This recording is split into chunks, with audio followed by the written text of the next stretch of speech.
I think that's like super confusing for a lot of people too, because people like digital shooters end up making all of their decisions for color processing once the photo's shot. Mm-hmm. But with film, a lot of your decisions are made beforehand. Yeah. So that's a huge change of process, I think. And especially when you're getting started and you have no clue what the final product's going to look like if you've never even tested it. Mm-hmm. You have to make decisions on film stock, how you expose changes the color.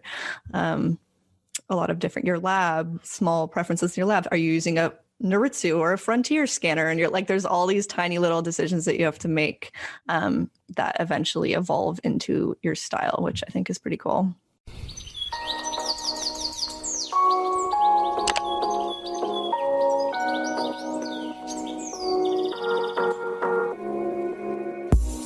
When I first started my wedding photography business back in 2011, I made just $5,000 in my business.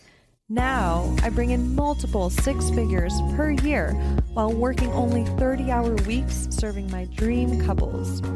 I'm here to help you discover that it's so possible to have what you want when you want in your business so that you can create the life you've always dreamed of and deserve.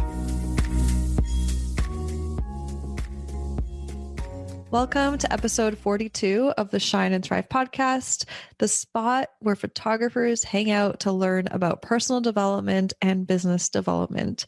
For those of you who have been thinking about introducing film photography into your craft, or you didn't even know it was an option but are now intrigued after I just mentioned that, then this episode is for you.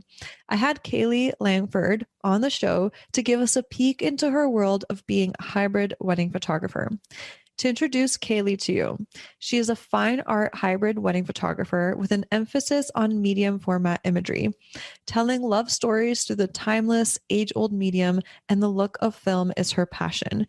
Kayleigh has served clients all over the world, from Australia to Europe and beyond, but she is based in Niagara and is most frequently found working with couples all over the Greater Toronto area. To tame her multiple creative passions, she spends her off-season designing brands and websites for other creative entrepreneurs over at Odds and Ends Creative. She is also the managing editor of Canadian wedding publication Veil and Vine. In today's episode, we covered the following: what actually classifies someone as a hybrid photographer? Is going hybrid right for you? What are the costs of shooting film? All about film stocks, and how to get started with shooting film. And obviously we covered so much more, but those were like the main points that we covered. So I hope you enjoy my chat with Kayleigh Langford. Hey, Kayleigh. Yay. Welcome. I'm so excited to connect with you again. We just were like chatting a bit and riffing, and we just chatted about the last time we saw each other was like 5 or 4 years ago. In a minute. Yeah. But like we literally, our banter is just like, all we do is fucking laugh whenever we hang out and see each other. Yeah. So I'm really excited to like. Maybe dangerous in this environment, but we're going with it.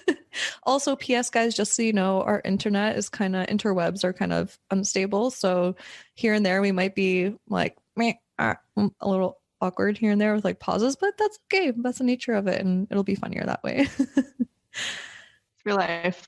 It's real life. Yeah. Awesome, Kayleigh. Okay. So I'm so excited to dive in and talk about film photography, being a hybrid photographer, and all of that. And we have so much to talk about, and I'm so excited to dive in, especially for those that, you know, have been maybe thinking about diving into film photography, but have no freaking clue where to start or never even thought about it. And then maybe this episode will help you kind of discover that this is actually a possibility for you. So yeah, to kind of get started, I would love to ask you, Kayleigh, like what even got you into shooting film, and why is that now your medium of choice? So I started shooting film way after my like whole photography journey started. I wasn't someone that like only originally started shooting film. This wasn't like a thing in high school. I was this like super artsy person. No, like this was a way later discovery down the line for me. I went through university shooting. I did some weddings at university. Even earlier than that, I was in like the fashion world. I was a very keen high schooler, but still no film throughout any of those processes. There actually was a time where I like even swore off doing weddings because I thought there was only one way of shooting them. And I think a lot of people have that similar story story before they find their own kind of style and voice there. I saw that very like formulaic, like creatively dry example of wedding photography. So my kind of exploration into film and my stylistic discovery kind of happened at the same time. And it was kind of a little bit of an objective look. I knew I loved a more editorial influence style. I knew I had passion for storytelling. I knew there's people out there that were killing it and are nowhere near that formula that I hated. So I was like, what the heck is it about these artists that are, getting published in Martha Stewart? Like, what is it about, the tangibility of the work for all these artists like Jose Villa, Eric McVeigh, these artists that, whose work I was gravitating towards. And it was kind of a blaringly obvious answer that that was film, which was very scary and overwhelming at the time, as I had never dabbled in that medium. Maybe one roll of black and white film when I was in high school, and having to butcher that in a in development with a terrible teacher. So like that turned me off of it. But rediscovering that eventually after I graduated was kind of the game changer for me. Okay, there's like another way to do this, and there's another way to tell stories. And it kind of all snowballed from there. I picked up my first medium format film camera, started experimenting, had a few failed rolls, which everyone does, and that's okay. And then just took a huge jump after I attended an Eric McVeigh workshop back in 2014, and everything snowballed from there. Haven't turned back since, still shooting film. And yeah, it's served me well in terms of medium. That's awesome. I love that how you said like that you almost got turned off by weddings because you thought we had to do it a certain way. And then because of like discovering certain people, you realize, oh shit, I can shoot weddings and document moments for people how I want to and create my own little unique way of doing it and formula. So thanks for sharing that, because I think a lot of people end up, I know I went through that like years ago. I used to think that I had to shoot perfect like Pinterest style, and I couldn't shoot documentary. I couldn't shoot weddings in a more messy way.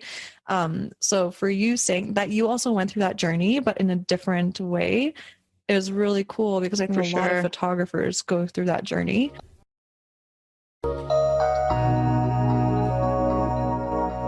Attention, fellow wedding photographers and fellow wannabe wedding photographers. Tell me if this sounds like you. You're scared of missing key moments on wedding days. You feel pressured to create photos that are quote unquote Pinterest perfect and Instagram worthy. You're nervous about all the different lighting scenarios that are out of your control and you're not sure how to handle them. You're confused on how to balance creating beautiful imagery while also capturing authentic moments and emotion. And you're worried about being in people's way too often. If you're like, hells yeah, Sara, you read my mind, then I'm here all excited and bushy-tailed, yes, I had to throw in the squirrel reference, to let you know that I've created something for you that will help you become a confident wedding day storyteller in just 2 weeks. It's an online program that I created just for you called Intuitive Storytelling, and it's officially out and ready for enrollment. I want you to take a moment and imagine for a second what life would be like if you knew how to be at the right place at the right time on wedding days, so you can catch those key and in between moments. You got emails back from your clients saying, you were the best freaking decision we made for our wedding. You also knew how to confidently create strong storytelling photos that people felt emotionally connected to. And you finally felt like an actual fly on the wall, aka people don't stare into your camera all day anymore. Well, it's all possible because I consistently experience these things myself.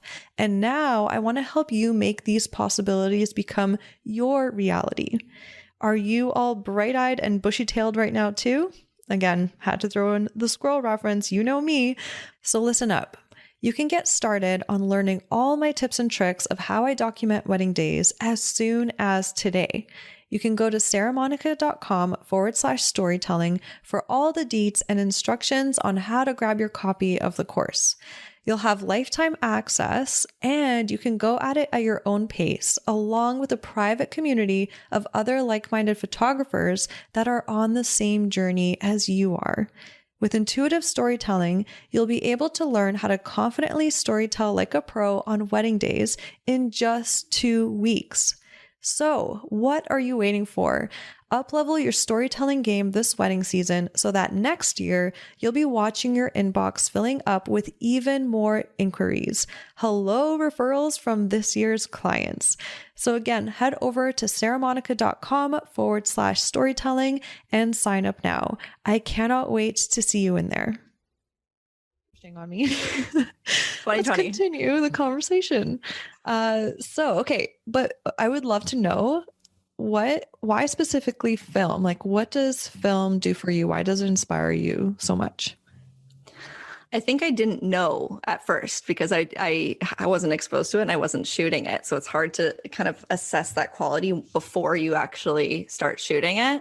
But I just saw all these people's work who's obviously massively inspiring. There was something very tangible about the quality. I'm also someone that grew up passing around like my grandmother's photo books, who has like 71 volumes of photo books. And there's always something about, the one photo of their wedding that, was this candid film shot that everyone holds on to and remembers. So those kind of moments, I think, feel a lot more tangible. And kind of like each individual image has that fine art frameability to it with film. So, it started with just, I like the look of it, and then evolved into, okay, this completely changes the way I shoot. It completely changes the way I like perceive photography. So that, that I started shooting film for one reason and I kept shooting film for a different.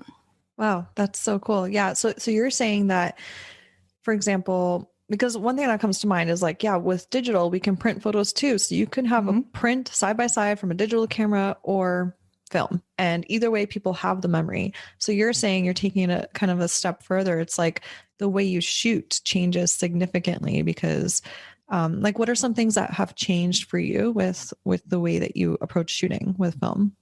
I think it starts, with the availability of imagery. So obviously, if you have a digital camera, you have an infinite amount of images.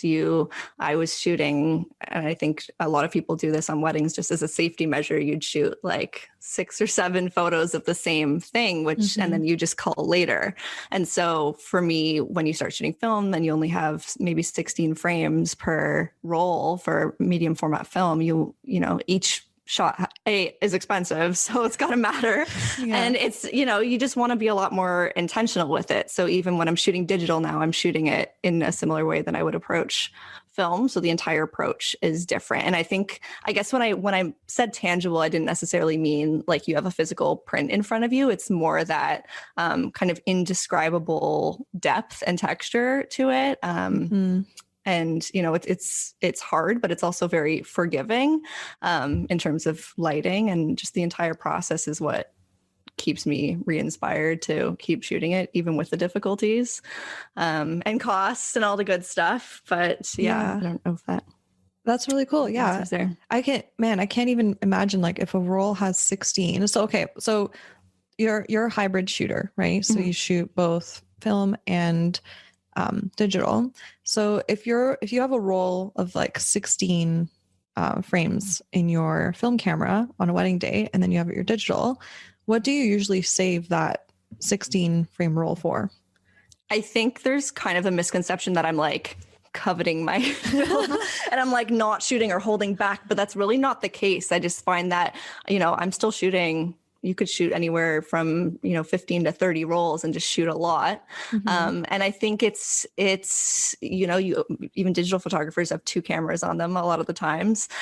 Just one of mine happens to be film. And so I reach for whatever the moment kind of organically requires. And yeah, it's how a storyteller chooses to tell the story, I think. But there's definitely not like a hoarding or holding back. And I think there's definitely that kind of misconception for people that are looking at that going, oh my gosh, like how do you only have 16? Yeah, I guess you have that 16 in your medium format and then you change to your next film roll, or you have 32 in a 35 millimeter camera. So, it's, that continuous coverage happens, whether it's on your medium format, your 35 millimeter, color, your digital that you're switching to at different times of the day. It's that makes total sense. Experience dictates the organic decisions that you make throughout the day, whether it's film or digital. Yeah. And I love that you mentioned you're like, yeah, I'll maybe have another 15, 30 roles to like go through. So that gives me gives us a nice perspective of like, oh, okay, how many do you kind of bring maybe to each wedding? And I'm wondering, okay, could you give an example of like a moment on a wedding day that you can think of that you're like, oh yeah, this has to be film like right now, or portraits. Okay. Portraits. Cool. I pretty much won't touch digital. And I like in a perfect world, I would maybe want to shoot only film, but actually like weddings do, in my opinion, for how I like to shoot, there's moments where digital would excel, or at least for how I would like to approach it. Fast-paced receptions, for example, you can shoot film in a reception. Do I want to do that? And is it really going to, be the best value for my clients? No, not necessarily. So yeah, I mean, portraits for sure. There's nothing better than getting your scans back at the end. You have 5 to 10 business days, depending on the time of year. And it's this like Christmas morning kind of experience that you get your scans. So it's not that instant gratification. I can look at the back of my camera. It's experience dictating how you expose your film. And there's like a lot of complicated, decisions that led up to the final results. But once you can trust that your experience has made all the right decisions, that every single time you're going to get those winner scans back. So, I mean, when I was shooting digitally, you'd maybe, I don't know how much out of the amount that you're shooting, you're culling out of, but I know that out of my scans that I'm getting back, 98% of them are keepers. Yeah. So it is a cost, but I know all of those are going to be winners. And most of the time, those are like straight scans that you end up sharing, or, I don't really have to do a lot of editing to them. So that saves me some time. So there's pros to each medium. But yeah, I would say portraits is definitely a time I would reach for only film. Otherwise, it's like peppered in throughout the day, just depending on lighting situations, depending on how crazy things are. Most of my portrait sessions are pretty much predominantly film, if not all film. When possible, but it's just preference. I'm most excited by it, so why wouldn't I reach for it when it made sense? Yeah, that's really cool. And like you describing it like Christmas morning, I would remember as a kid, like our film was done, we brought it to Shoppers Drug Mart. Oh my god, I can't wait to see what memories we captured. But that's one experience, but I can't even imagine as an artist what that experience would feel like, because I've never experienced it that way, where we're now a professional photographer and we know what we're doing, and we're actually creating these like more beautiful images, and to like get that back, I can't even imagine that feeling. So that must be so for sure exciting, like you mentioned. And actually, so what are scans? Are they literally you send off your roll to a lab and they create a digital kind of copy? Like how? So I know this is totally fair. I would say most people in the professional like film sphere do not scan and process their own work, just like a lot of people like to outsource their editing. Like it's just maybe some people want to hold on to it for their own creative process. I definitely am cool sending it off to an experienced professional who I can trust. And so after every wedding I ship UPS. Don't mess with Canada Post. So, okay, good tip. Trusted signature, all the good stuff, tracking, all that stuff, worth the money to upgrade for, to trust that your package is going to arrive. Hell yeah. I know, right? Oh my God. But I mean, it prevents risk. I mean, it's the same amount of risk as, as someone's card fails or something. Every medium has its pros and cons for sure. I forget what your original question was. What are scans? Scans. Okay. Scans. What are they? Yeah, totally fair. When you're shooting an actual physical roll of film. So it's not like your image is saved to a card as data. It's like a mirror of what you actually captured when you click the shutter. So that negative gets processed by yourself, by your lab, and then they use a very high quality scanner to scan it so that we can access our negatives essentially as scanned final images and be able to deliver those to clients, be able to edit them. Like they're just treated as JPEGs from that point on. And then they Wow. send us our negatives back, but most people don't use them or need them for anything, but it's treated as a digital image from that point on. Okay. That makes a lot of sense. Okay, cool. So scan day is a good day. We like scan days. Yeah. Oh, scan day. That's so cute. It's my Christmas day. It's scan day. Yeah, that's amazing. I think it also separates like your workflow a little bit. A lot of people are used to, I don't know if you edit the second that you get home or something, but it gives me a moment to kind of step away from the process and like revisit it. I usually don't edit anything, as I'll maybe do like a black and white sneak peek before then, but I know that sneak peeks are coming as scans, which are going to be much more superior in 5 to 10 business days. So I usually hold out for that for sneak peeks for clients. But yeah, I like get to take a step back and have a moment away from what I just shot and then revisit it again with fresh eyes, fresh scans, and then be able to edit it from there. Do you find that stepping away from your work that way, do you find that you're less judgy of your work as an artist, of like, oh, like that, I should have done that better, or like I could have done this better? Like something that I find that happens is like, if I look back at last year's weddings, like, or 2 years ago, I look back at them with fresh eyes. I'm like, oh my God, I did such a great job. Like, wow. And I actually can like pump myself up, instead of like soon after a wedding when I'm done editing it, I'm just like, oh, like I could have done better. Do you feel like there's a difference between when you see your digitals right away or when you take a step back from your scans? I think we're like so emotionally invested in our weddings that if we try to do anything after we've like given everything after that wedding day, then it's just not going to end up great either way. Like for our mental well-being or for our editing process, it's going to be that like more spent, jaded headspace. So anytime where we can like take a moment to recharge and like, okay, you know, I approached this the best that I could in whatever scenario. The wedding, my dog just sat on the couch. Your dog's really adorable. Her dog is just like on the couch, like curled up on the, oh my gosh, I love. Yeah, no, she's a little nugget, but very distracting. Yeah. This is my have her in the background while I'm talking to clients. Book me off my dog. Oh, that's perfect. Great strategy. Oh no, it's all, as long as she's not barking, that's great. Yeah. But yeah, I mean, I definitely am. You could be more critical. I guess it's the same kind of timeline. You're either looking at your photos the second you come home, or you look at them a week later. Everyone's going to be savagely critical of their own work either way, just because of our nature. And people, I mean, that makes us better artists. People that want to improve and be the best at their craft are doing something right, sometimes at the expense of our own well-being. It's very true. It's probably a good sign if you're critical. Yeah. God forbid we all have these egos and think that we're perfect and have nowhere to grow. Then there's nowhere to go from there. Yeah, exactly. Okay, so I want to touch on, you mentioned like that a lot of people misuse the term hybrid. So what actually classifies someone as a hybrid photographer? So technically a hybrid is someone that uses both film and digital mediums to achieve their coverage.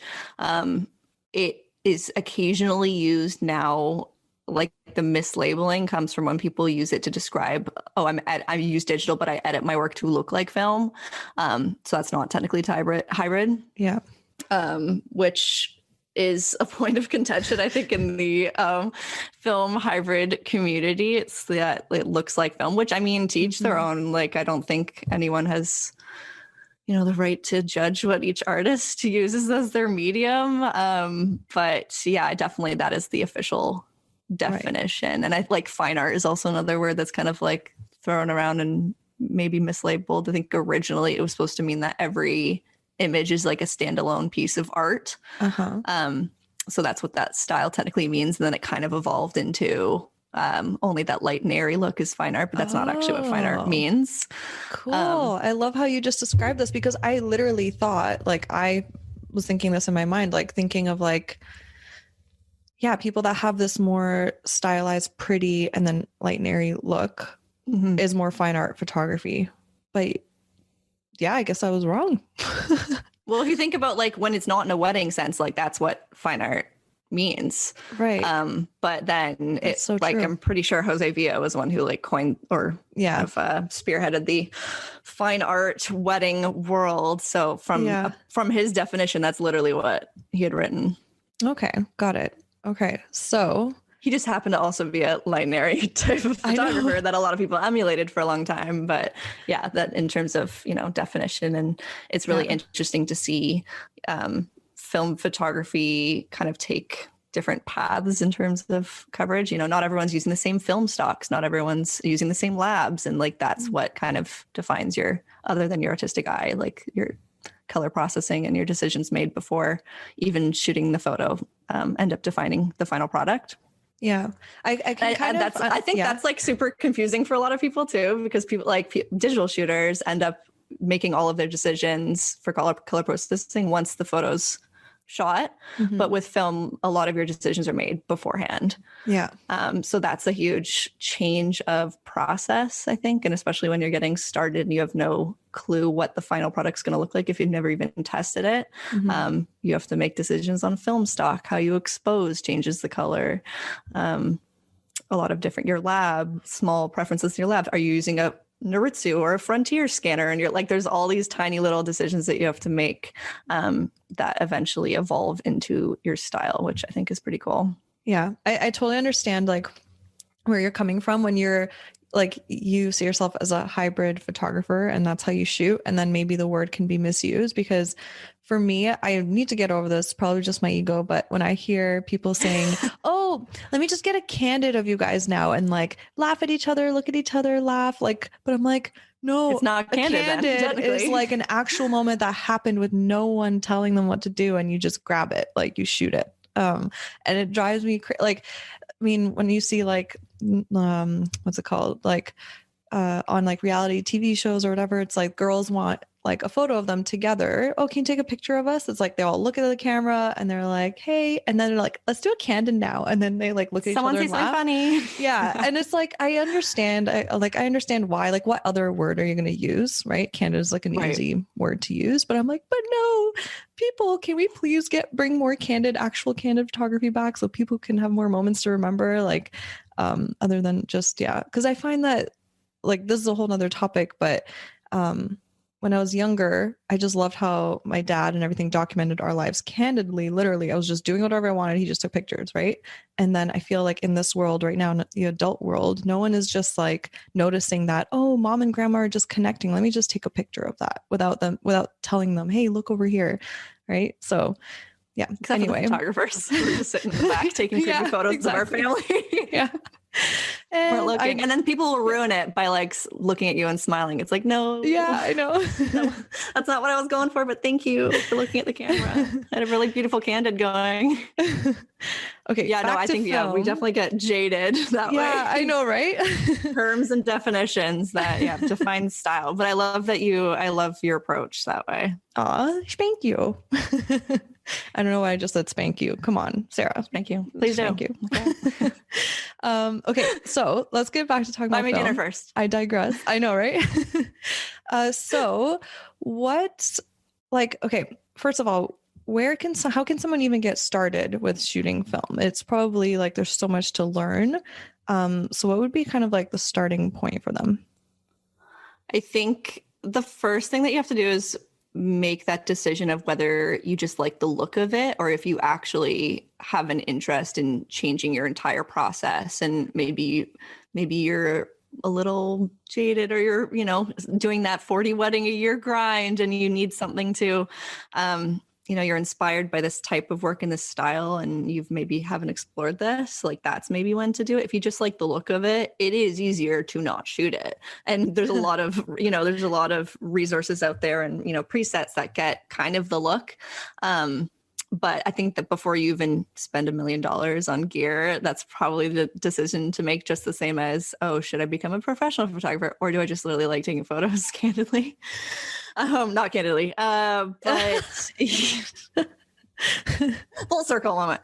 Yeah. But I mean, for someone that genuinely wants to dive into this world, you obviously need gear to start doing so. And it's whether you go straight into getting a medium format camera that's maybe costing some dollar bills, or if you're just experimenting on your grandfather's 35 millimeter that you found in a garage somewhere that hopefully is still working, some decayed battery or something. I mean, as long as you're experimenting with the medium and having that process with like learning how to expose film stocks correctly and getting those scans back and maybe having that trial and error phase, I think it's fine. For someone that is genuinely looking at incorporating this into like client work and not just personal stuff, then I would probably say dive into the medium format side of things. Like 35 millimeter, great for like family vacations or things that are a little less on the professional side of things, although I still love pulling out 35 for weddings at times. But yeah, I mean, there's a lot of good, you have your contacts, Mamiyas, just do some research, do some lurking, find some artists whose work you like. At the end of the day, it's just the medium, and a camera is a camera. And so our artistic vision is going to come through regardless, but you just need the tool to make that decision. So do you need to like buy the $4,000 contacts right away? Probably not. Just get started and figure it out first. And you just think about this for a sec. You need some film stocks. You test out some film stocks. A lot of getting into film is rediscovering your style all over again. Which comes back to that, like making those coloring decisions. So you're going to need to just, play around with a couple film stocks. Are you shooting Portra 400? Are you shooting Fuji 400? There's a whole world out there. Test out a whole bunch of them. Pick a lab. Don't just bring it to Costco. I don't even know if Costco processes film anymore. But yeah, choose a lab. I mean, the relationships you have with your lab is like another husband. Like you're gonna need to have a really good relationship with your lab, because they're going to be the ones that are telling you, hey, like you underexposed this roll. Like a good lab sends you back your scans as negatives. Cool. Do you have any recommendations of any labs or like that come to mind? Anyone that works with professional photographers, not just like consumer labs. So like labs like Photovision, Richards, Carmen Sita, Canadian Film Lab, if you don't want to send your stuff to the States and you're Canadian. It's such an essential part of the whole film process to have that relationship. Even though the decisions that they make in that scanning process are minimal, they still have to make those decisions. So a lot of good labs have a process to establish your color preferences. So that has to be made either feedback from getting your scans back multiple times, or some people will use something called a color pack. So you can send in all your color preferences, send them a whole bunch of examples of what you like. And then sometimes they give you some feedback of how to achieve that, what kind of stocks you should be using. So it's a really important thing to be choosing a lab. Wow. So you pay for that process. Yeah. My mind is blown, because again, as we started the conversation, like before we started recording, I was like, dude, I have no idea about film. Like I'm totally ignorant to it. I have no idea. I didn't know that it's a whole world. Could have like, first of all, film stocks that are a certain type of like look. And then, so you experiment and then you figure out how you want them to be processed. So it's actually like you're going on a whole new journey again to figure out your editing style, basically. 100%. And it's not like, in theory, you want to have that scan come back as close to the final product, if not the final product, as possible. Right. So, because that's the goal. Otherwise, other than it looking great, the point is that, you're working hard and making all those decisions beforehand so that you can make your life easier on the other end, other than editing your digitals to match your film, which is a whole other can of worms. And that's where the time kind of comes from. But if all of your scans are good to go, that gets you most of the way there. Yeah. How long would you say that it took you to get a good sense of like, okay, yes, I'm finally getting it looking how I want to, and it's become a more like regular thing? Like, okay, now I know exactly how I want my film to look and what film stocks to use. I didn't include film in my client process for about a year. Like I probably had 3 sets of questionable scans come back when I was first experimenting, taking like photos of my sister as my victim or something, just like completely going back to, and I had already been working professionally for years at that point. So it was like that restart of relearning how to do things. And obviously, if you're working professionally on digital, you have a sense of you should have a sense of being able to work manually and understand exposure, but then it's a completely different system when you start working with film, i.e. from the fact that digital saves all the details and the shadows, but film saves your details and the highlights. Wow. So you should be exposing for the shadow, like learning how to expose. Are you using a light meter? Like how you shoot is completely different from the get-go. So, I mean, I could ramble on a million instructions on like the exact like how to, but I think it's just starting and diving in and having that experimentation process. But it's okay if you have like major failures when you first start. If I stopped like when I first got questionable scans, which you kick yourself over because you just spent $1 million like buying the film, sending it to your lab, like getting it processed is like $20, $22 to process it. Yeah. Like not including purchasing the film and sending it.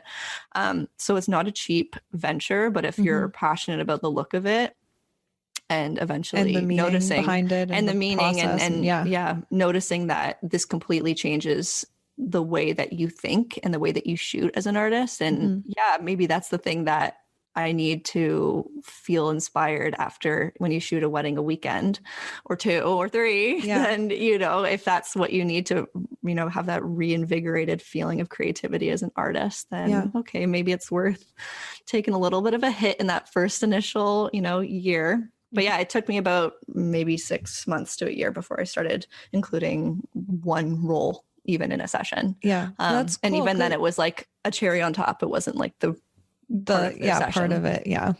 That's awesome. It's cool. I like how you explain it because it's like, for anyone listening, that's just like getting so excited right now and like, oh, I just really want to try it. Like give yourself 6 months to a year of just experimenting, playing, knowing that maybe there'll be a cost associated with it. But if it really does light your soul on fire, keep at it, keep practicing, because that's the only way you're going to end up mastering it or getting really good at it. Just like when you first started your photography career, like it was terrifying to start and learn your camera on manual. And this is a whole new journey. But if you really do think this will like feed your soul, then just start off as experimenting, and then you'll slowly start to like fuse it into your services. So, thanks for sharing that, Kayleigh. No problem. I mean, it's kind of like any new gear that you're experimenting with, except for this is like completely process shifting, and then you go back into how do I balance this and my digital, and then you like switch mindsets and switch to like you have 2 different brains going on at the same time on a wedding day, which is fun because it just like it challenges you. I personally love a challenge, but it could, like you said, if you're feeling like tired and jaded, you feel like you need something new and fresh to like get you re-excited about it, then that's amazing. And actually, and I mean, I feel like more like, I don't know why, but it has that feeling of artistry when I'm using it. It's like I'm changing the rules. Like I pick up this 400-pound camera to shoot my clients with, and it like has a very tangible click to it. And it's, I don't know why that's so satisfying to me, because I know what the final product is at the end of it. And you shoot with that in mind. Like it's a different type of shot that I think at the beginning you were asking, like, what do you pull out your film for versus digital? At one point you just know because of how many, what your scans end up looking like, how many things you've failed at, what does work, what doesn't work. It's just experimental at one point. And it takes years to be really confident and feel good about shooting 30 rolls, and that all those 30 rolls aren't wasted and money wasted, because 99% of those are going to be keepers, and if not the ones that the client's going to order, frame, like that's those are the ones that they're going to pass around to their grandkids, like all those kind of memories. 2 questions actually. So one, okay, do you kind of separate in your galleries, like these are the film ones and these are no, so it's all kind of like fused together and your clients wouldn't know? I shoot my digital, like visually, I shoot it the same way I shoot my film. Mentally, I have to expose it differently. I have to process it differently. Obviously your settings, like I have to manually meter my film with a like handheld light meter. Yeah, I remember those. Your digital can't, like there's some level of either trial and error, shoot, check your exposure, or you're letting your camera think for you with digital. So like completely different mindset. But in terms of what my client experiences, they get a gallery that is just the chronological story of their day. I work my butt off to make sure that I'm editing my digital to match my film. Okay, and cool. so that's where my time comes. If I was just shooting 100% film, I'd have no editing to do, because I've worked on that process and had enough of those trial and errors to know exactly what is coming back at the end of the day. Okay, cool. To make that process easier. But yeah, and then I spend a lot of time using film anchor images to edit the rest of the matching sets from each lighting scenario. So I think that's what most people end up doing if they're true hybrid. And that's what we sit at our computers being obsessive. But I actually I like that process. And I like that I don't outsource that, because I feel like I have a deeper understanding of like what that film aesthetic looks like. The more time you spend studying the color profiles and studying how the grain looks and making sure that everything is like psychotically matching the digital to the film is like such an obsessive process. But I definitely feel more connected to the work that way. And yeah, I just want to feel confident that whatever I deliver to the client, like no one's looking at that unless you're like a really aggressive trained eye. And even then, if my trained eye is not telling the difference because I've spent an obsessive amount of time looking at it, hopefully the client isn't seeing that difference either. You always make me laugh with your words, like psychotic, choices, aggressive. I just love your play on words. Always, it's so funny. It makes me laugh. Okay, my second question was probably what everyone's wondering. Like, okay, Sarah, ask about costs. Like, what? Like, so for example, on a wedding day, let's say you bring 15 rolls, right? Like, what? Don't make me do math, Sarah. Oh, come on, get your phone out. It's so bad. I'm renovating my kitchen right now, and like there's way too much carpentry math in my brain at this time. But okay, you were practicing for this very moment. I know. I wish things that we wish looking back at high school would get mad at people. Like, why did I need to know like Pythagorean theorem? Like, oh my god, don't you feel like spatial math, to fall asleep. Math, like. Oh God, no, I'm so sorry. Okay, so like just on the cost umbrella, I'll shut up now. Cost umbrella. Obviously, you have your initial gear barrier of entry that like would be what you need to even get started. But then if you're looking at like weddings, you had to buy your film. So say like a box of 5 rolls is going to be about $55. So y'all can do the math on what that means if you're shooting 30 rolls at a wedding. Like if you're a true film photographer, like, and marketing yourself that way, that usually means that you whip out between 20 to 60 rolls at a wedding, and meaning that you're whip out. I'm being bullied here. Sorry, it's just I love your humor, like the way you talk. So I can't help it. Laugh away.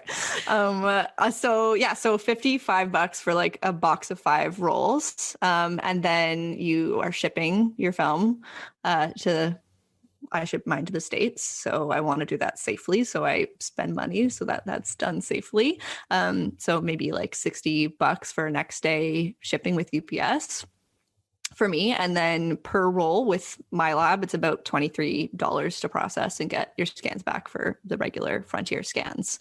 And the difference between, I think like Noritsu is maybe a little bit cheaper because it's easier for them to scan. But for my personal process, I use Frontier. All these are just like personal decisions. But yeah, if you're a true film photographer, like you might budget $800 per wedding, like just for the per wedding costs of film. Yeah. So obviously you have to incorporate that into your pricing. Yeah. Oh man, I just did some quick calculations here, and I have calculated that your math voice. Yeah, I've calculated that 15 rolls of shooting film and getting it scanned and sending it off and everything, like you just mentioned, will be about $568. Yep. So yeah, holy heck. Pricey. You have to like it because it's going to take a chunk of your budget for sure. But I mean, that's most of the time. I think that's why the hybrid mislabeling is a little bit dangerous, because you are technically a hybrid photographer if you shoot one roll of film. So people are out there marketing themselves as hybrid photographers, shooting one roll of film and charging obviously a lot less than what someone that's shooting a lot of film has to charge to stay alive and function, pay the bills, etc. But they can still have that label. So there's a little bit of a controversial, touchy subject, because you can be labeled as that. And there's no kind of right or wrong. Like, 2 different weddings, I'll shoot a completely different amount of film, depending on lighting conditions, depending on the speed of things, depending on every possible scenario that is thrown at you in a wedding. So it does vary, but I would say like true hybrid is when you're shooting more than one roll per wedding, probably at this point. But yeah, it definitely is something where the film photographers or hybrid photographers are having to charge more for a reason. And at one point, you're maybe attracting clients that want that and are willing to pay more for that.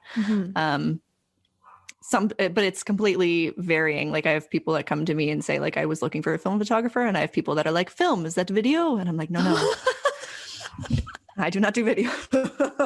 but it varies. It completely. Some people are just like, oh, I like your style, I like your look, but they have no clue like what influences that. And I guess what's the cause of that, or everything looks so timeless, and like, I love the coloring, and or everything on your Instagram, blah blah blah. I'm like, those are just straight scans. They're like, what are scans? Like an X-ray?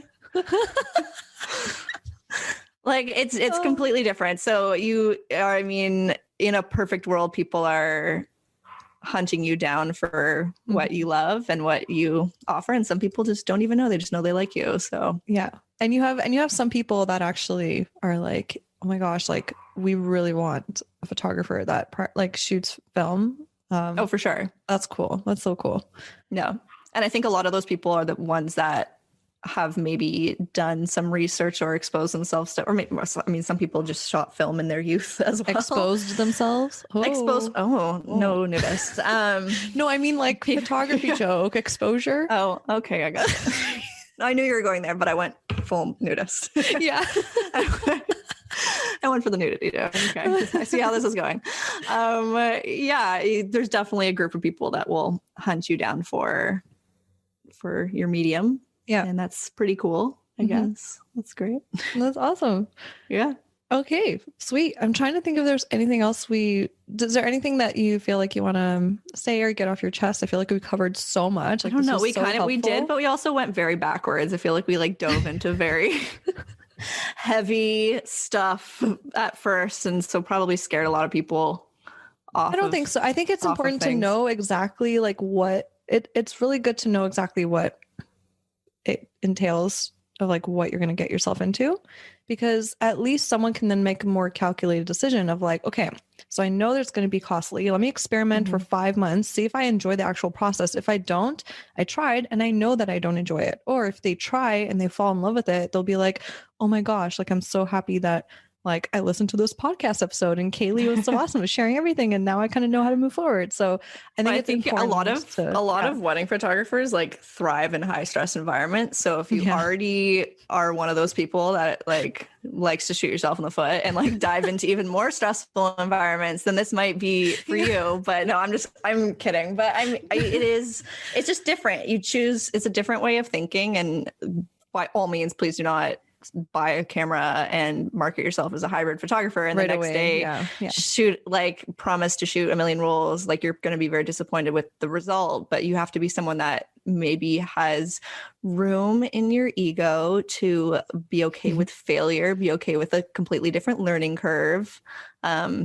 There was once a day where we didn't even know how to use Photoshop and know how to use Lightroom. We had to learn how to do that. You had to learn how to do everything from scratch. So it's that process from scratch is very daunting when you've already come so far in your journey. So if you are cool with failure and not being able to check the back of your camera as that instant gratification process, where have a million photos on our iPhone of our dogs, every day. It's hard for our, I think, generation to have that process. But because of that, I think it makes it a lot more intriguing and magical.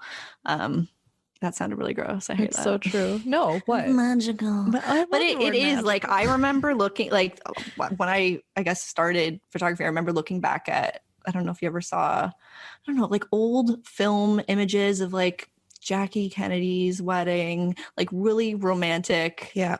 imagery that is true candid. Okay. Yeah. And yeah, that just had that feeling about it where It's like it was just a like feeling. it was captured once. Like you didn't have another Yep. chance of capturing it. That photographer Yep. captured it. They did it. It's the only photo. It's the only like it's totally. I get what you're saying. And I'm okay with, instead of taking those 6 photos and hoping one of them is the winner, I'm okay with taking a breath and waiting for the right moment. And I think that shooting film has made me a lot more present. And it's not to say that people that do have that process aren't present. It's just for my eye, I guess, looking at the fast pace craziness of a wedding day unfold, to just be like super pick and choose, focused, not a photography joke, and intentional about what you're shooting. It changes the game. I'm not just shooting whatever on the off chance that it works. Like you have to know that whole frame works as a image and you've exposed it correctly so that you're actually satisfied with your scan at the end of the day. Like that process is completely changed my eye, I guess, over time. And I think a lot of film photographers have that experience, which slaps them in the face at first and then is actually why they keep coming back to it. Yeah. So we're all addicts. And we're all savage people. But yeah, it's that feeling that makes it worth it despite the costs and challenges. And you can get into, how do I like price myself so I don't go out of business while I still, I'm wanting to shoot it this way. There's a lot of conversations that way once you do start diving into things, but those are things that you have to think about. You definitely won't be able to like keep your pricing as it was before you started incorporating this. Yeah. My dog's having a nightmare and she's moaning. I don't know if you can hear it on the camera.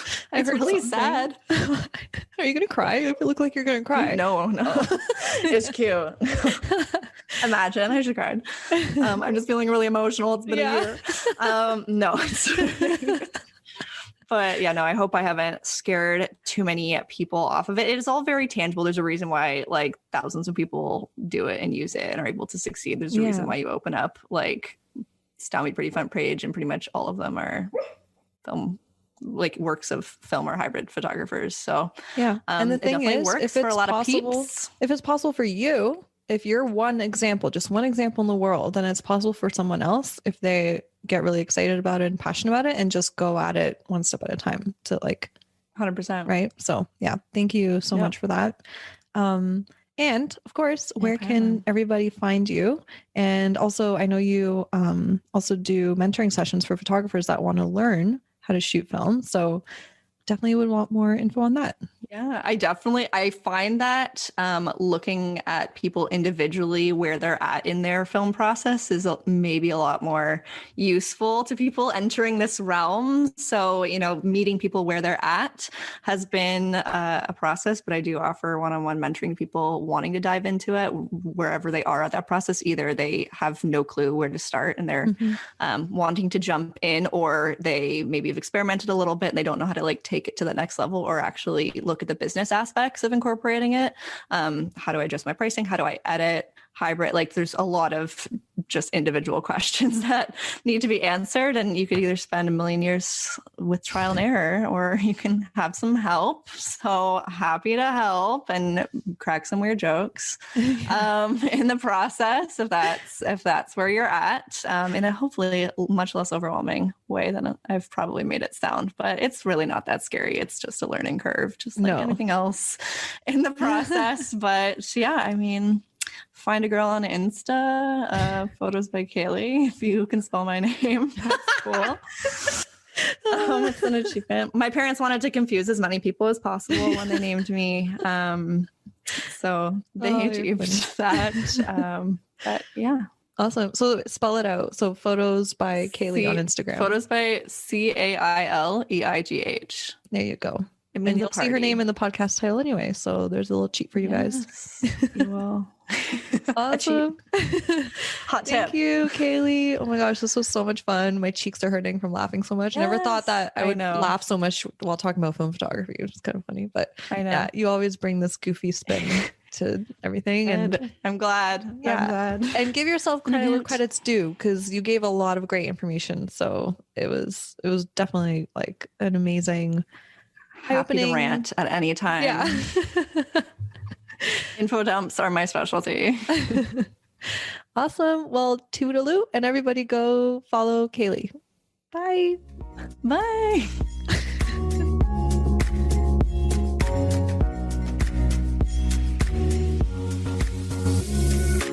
Yay! Thank you so much for hanging out with me and tuning into this episode. If you got value out of it, please feel free to message me on Instagram at Sara Monika Photo. That's Sara no H, Monika with a K photo, to let me know. I get so freaking energized hearing from others that what I've said has had a positive impact on their lives. Also, make sure to hit subscribe to the Shine and Thrive podcast to never miss an episode. I'm so grateful for you, and I'm sending you all the productive vibes your way so you have the best week ever.